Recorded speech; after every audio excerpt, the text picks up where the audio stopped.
सुस्वागतम. अभिनय कल्याण आयोजित आणि कबीर आर्ट्स निर्मित कवी अजय कांडर यांच्या दीर्घ कवितेवर आधारित नाट्य आविष्कार युगानुयुगे तूच. कवी अजय कांडर, दिग्दर्शक रघुनाथ कदम, नेपथ्य आणि निर्मिती प्रमुख विकास तांबे, चित्रीकरण संतोष कांबळे आणि शशिकांत कांबळी, संकलन, पार्श्वसंगीत आणि ध्वनी मिश्रण शशिकांत कांबळी, ध्वनी डंबे बंधू, विशेष सहाय्य अधिकारी मित्रमंडळ Kalmath Kumbharwadi, Rajesh Karanjekar, Manoj Mestri, Sudin Tambe, Rajesh Jadhav, Mahendra arts, edit in studio आणि गुलमोहर फोटो स्टुडिओ कणकवली. आणि सादर करता निलेश पवार. सविनय सादर करीत आहोत कबीर आर्ट्स निर्मित कवी अजय कांडर यांच्या दीर्घ कवितेवर आधारित नाट्य आविष्कार युगानुयुगे तूच.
तू तुझे भक्त होण्याचे सगळे विचार नाकारलेस.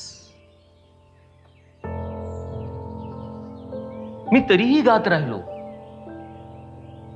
तुझ्याच भक्तीचे गोडवे.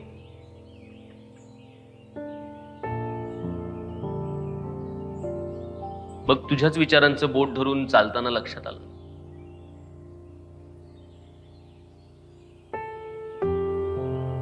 तुला भजत राहण्यापेक्षा इथल्या निसर्गानुसारच जगणं म्हणजे तूच पुन्हा पुन्हा विचारांच्या बीजातून रुजून येणं.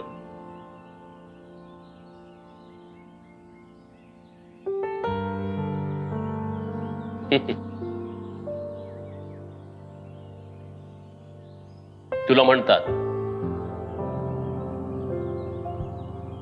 दलितांचा मुक्तिदाता. तूच जगविलास शोषितांमध्ये आत्मविश्वास आणि मिळवूनही दिला जगण्याचा हक्क प्रत्येकाला.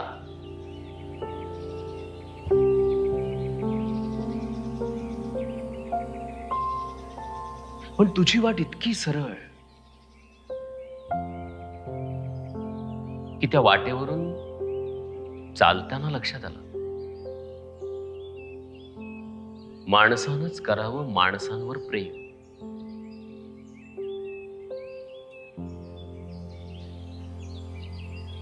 तुझा रस्ता इतका बिनचूक, कुठेच धोक्याची घंटा वाजली नाही. आणि एवढा सोपा.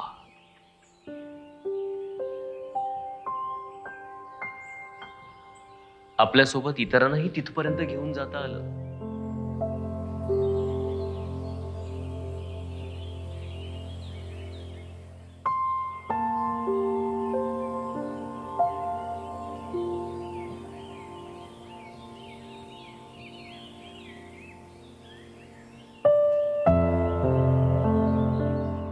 जग बदललं. माणसं बदलली.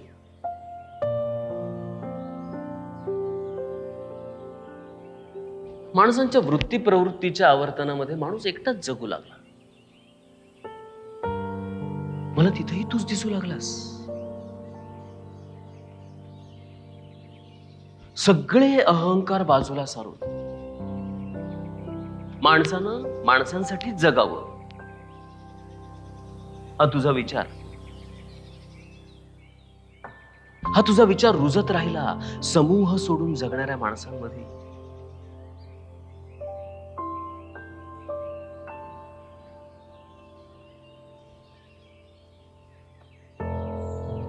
माणूस एकटा नसतोच, तो असतोच समेष्टी सोबत. म्हणूनच तू सांगितलंस शिका, शिकूनच मिळवता येतं सर्व काही.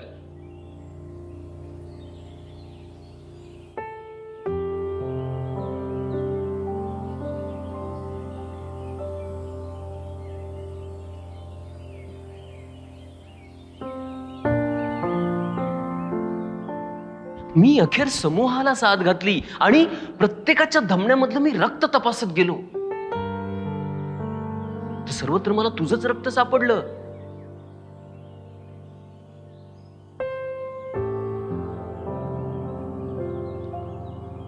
कारण तुझ्या एकट्याच्याच रक्तात जात धर्म देव पंथ काही दिसलं नाही मला.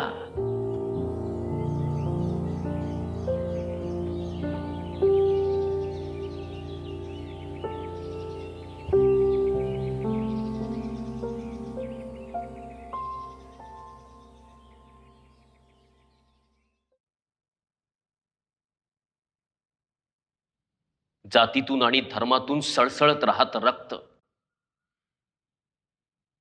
तेव्हा तर रक्तालाच गणगोत चिकटून येतं. अस्मितेचे एवढे अंगार उडत राहतात की ही अस्मिताच जगाची कधी दुश्मन म्हणते कळत नाही.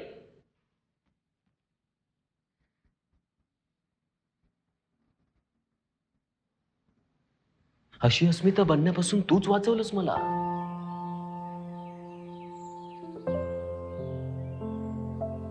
आणि मी मुक्त झालो. मुक्त झालो एका कोंडलेल्या वर्तुळातून.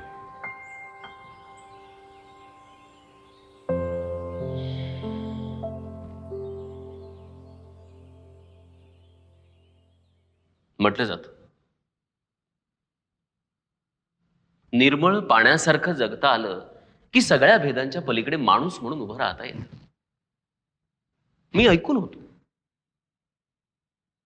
पाण्याला नसतो रंग, नसते चव. तसंच पाणी पवित्र अपवित्र अशी नसतेच गोष्ट आहे. हा, पण तरीही पाणी असतं. पाणी असतं आशा निराशा, समूह अस्तित्वांच्या सावल्यांचे खेळ. शतकानुशतक पुढे सरकणाऱ्या जीवसृष्टीची प्राणज्योत.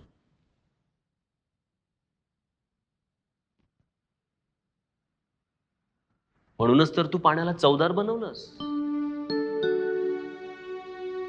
आणि तहानेपेक्षाही पाणीच असतं जगण्याची अस्मिता, हेही दिलंच दाखवून.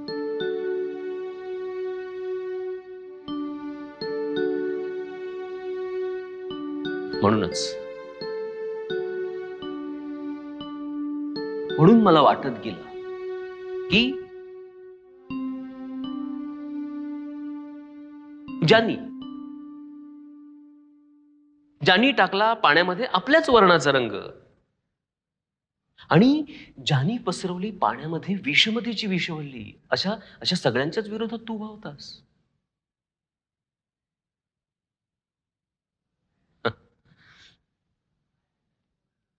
मग नंतर तुझ्याच विचारांचं बोट धरून अनुकरण करताना लक्षात आलं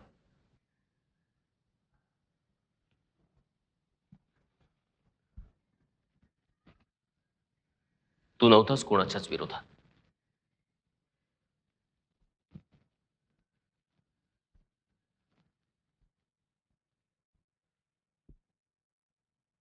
तू होतास फक्त माणसांच्या बाजूने.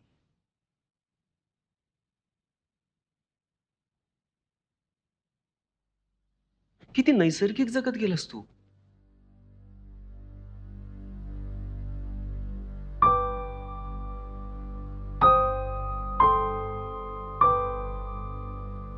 जिथं मिळत होतं पशुपक्ष्यांना पाणी, पण ते नाही मिळालं माणसाला.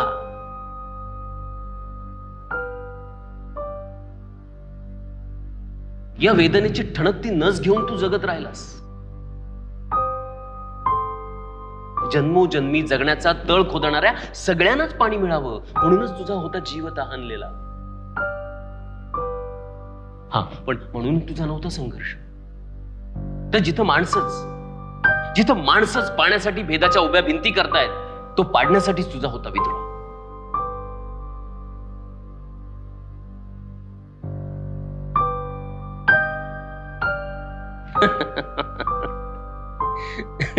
तुला पक्क माहित होतं तुला. डोक्यावर भीतीची टांगती तलवार ठेवून, घोटभर पाणी पिऊन अर्थ नाही कळत कोणाला पाण्याचा. हा, पण तू एक वर्ण एक जात यांनाच अर्थ नाही सांगितलास पाण्याचा, तर तहानलेल्या सगळ्यांनाच तू तृप्त केलंस. हा, पण तू एवढ्यापर्यंतच थांबला नाहीस.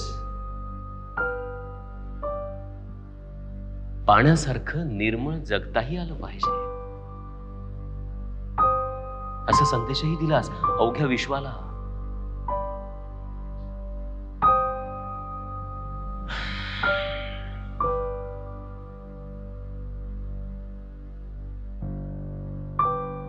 म्हणूनच मला तुझ्या विचारांची भीती वाटत राहते.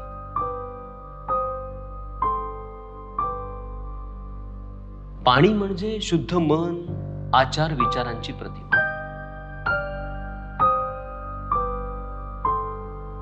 तुझ्या विचार अनुकरणातून वाढताना माझ्या लक्षात येतं की मी तुझ्या विचारात अडकण्याऐवजी तुझ्या प्रतिमेत अडकला जातो.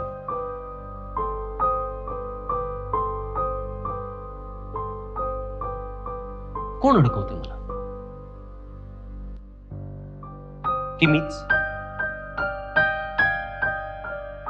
तुझ्या नावाचा वापर करून घेत माझ्या हौशीची तहान भागवून घेतो.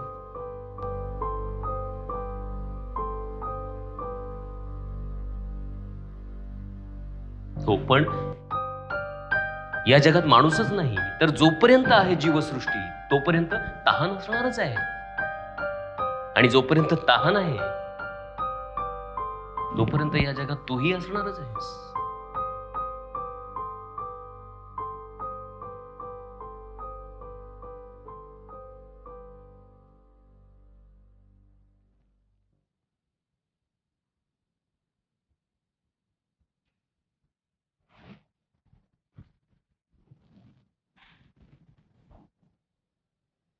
माणसं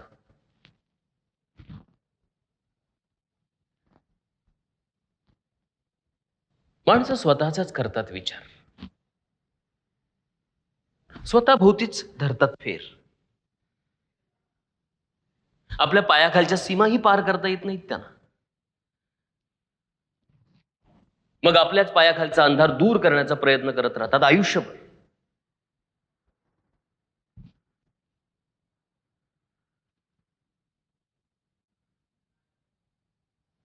पण तू असा कसा वेगळा निघालास की तूच अंधाराकडून प्रकाशाकडे जात असताना अंधारात केवळ खितपत पडलेल्यांवर तू प्रकाशच टाकला नाहीस. तर तुझी अपूर्वाई एवढी, या भूमीवरच्या प्रत्येकाच्या हातात दिलास विचारांचा एक नवा दिवा.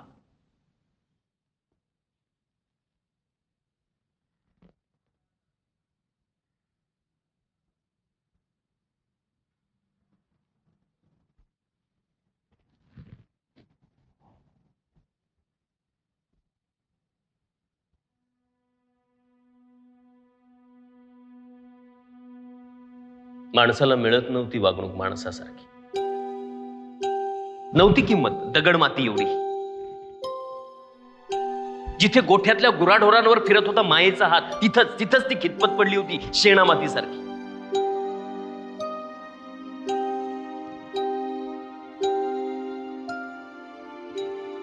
मातीनं त्यांना आधार द्यावा, तर मातीचा 1 इंचभरही तुकडा नाही त्यांच्या मालकीचा. मातीची किंमत कळूनही माती होऊन माती मोलच होतं त्यांचं जगणं.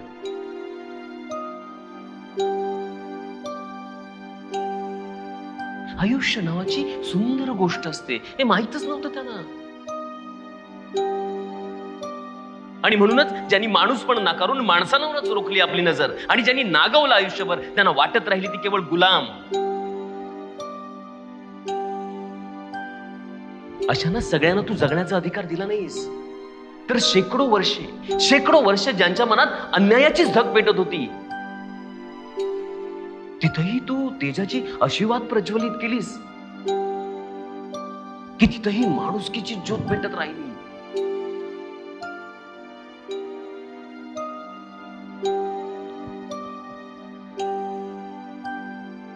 इथल्या उपेक्षितांच्या हृदयामध्ये तुझी प्रतिमा अशी कोरली गेली ना,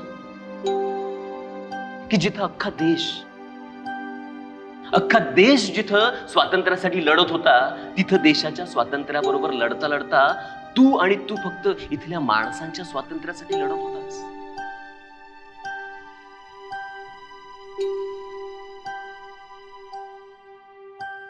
बघ ना, तुझे तेव्हाचे शब्द किती तंतोतंत खरे ठरत आहेत. तू म्हणाला होतास, देशाचं स्वातंत्र्य महत्वाचं आहेच, पण त्याही पेक्षा माणसाला गुलामगिरीतून मुक्त करणं त्याही पेक्षा जास्त महत्वाचं आहे.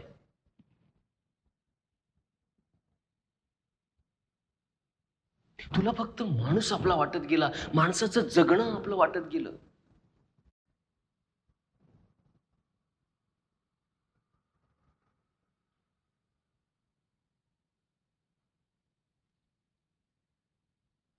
देश एकदा स्वतंत्र होतो,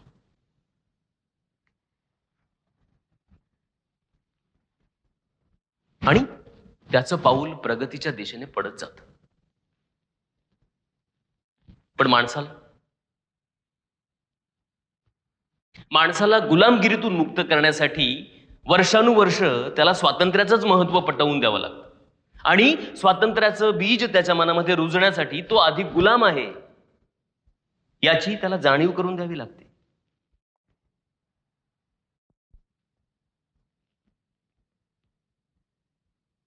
तुझे हे विचार घेऊन क्रांती होईलच असं माझ्यासारख्या खूप अनुयायांना वाटलं. ती वाटणं स्वाभाविकच होतं.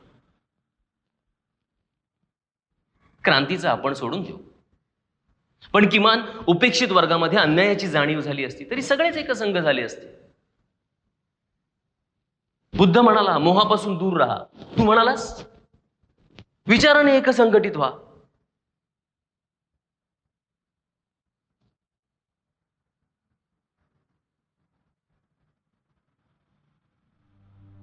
पण काळ असा येऊन ठेपला आहे की तू दिलेल्या लोकशाहीवर वक्रदृष्टी ठेवून जात्यांध आणि धर्मांध लोक आपल्याच मनातील धर्मग्रंथाला मानू लागलेत संविधान.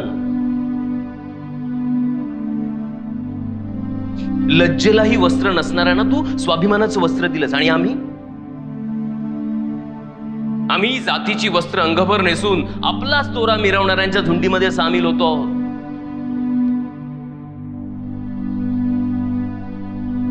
सत्तेचे वाटेकरी होण्यासाठी आम्ही आमच्या बुद्धीला एवढी बधिरता आणू असं वाटलं नव्हतं.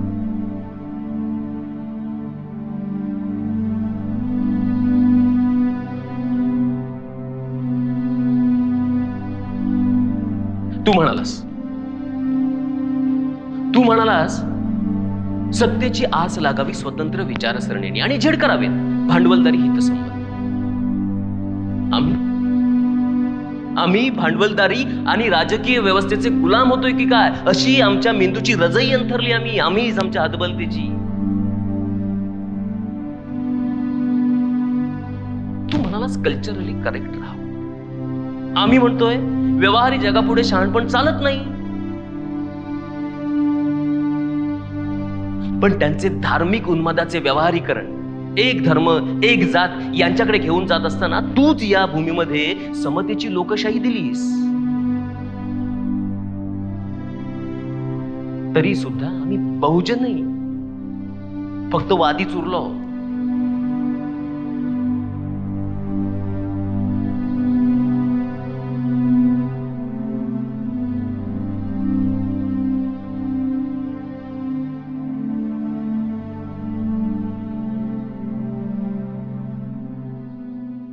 पण तुझी निळाई एवढी विशाल की मी तुझ्याच विचारांचं अनुकरण सत्यात उतरण्यासाठी पुन्हा पुन्हा तुझ्याकडे झेपावत राहतो.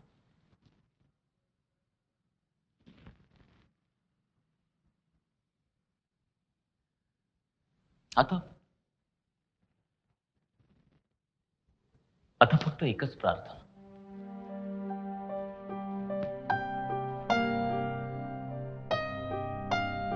माझ्या रक्तात कुठल्याही जातीच्या थेंबाचा कधी अंशही मिसळू दे.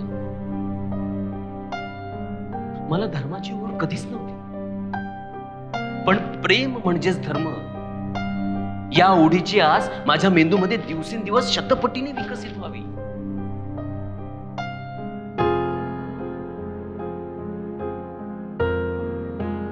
जो गाववाडा एकत्र येतो, समूहाने बोलू पाहतो, त्यांच्या पाठीवर जातीचं अक्षरही न उठो. जे शहर इथल्या श्रमकर्त्यांच्या घामानं भिजून जातं, जिथं सर्व धर्माच्या अण्णांचा होतो काला, तिथल्या सगळ्या धर्ममर्तंडांची वाचा जडो.